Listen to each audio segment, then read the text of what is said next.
চাচা আপনি তো জানেন আমার মায়ের বয়স হয়েছে, কখন মইরা যায় তা তো কোন যায় না। তাই কইতেছিলাম যে চাচা, মায় মইরা যাওয়ার আগে যদি আমাদের যত সয় সম্পত্তি আছে আমাকে দুই ভাইয়ের নামে লেখা দেওয়া যাইতো তাহলে কত ভালো হতো আপনি কোন। দেখা গেল মা মরে গেলে আমাকে দুই ভাইয়ের মধ্যে এই সম্পত্তি নিয়ে একটা ঝামেলা শুরু হয়ে গেল। ওইটা কি ঠিক হইব চাচা কোন? নিজেদের ভাইয়ের মধ্যে যদি ঝামেলা হয়। তাই কইতেছিলাম যে আপনি যদি একটু আমাকে বাড়িতে যাইতেন, মার একটু বুঝাইতেন, আমগো দুই ভাইয়ের নামে জায়গা সম্পত্তি যা আছে ভাগ করে যদি দিত, এই আর কি চাচা।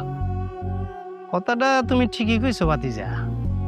তবে আমার মনে হয় তোমাকে দুই ভাইয়ের এক ভাইও সম্পত্তি পাইবা না। কেন চাচা আপনি এই কথা কইতেছেন কেন?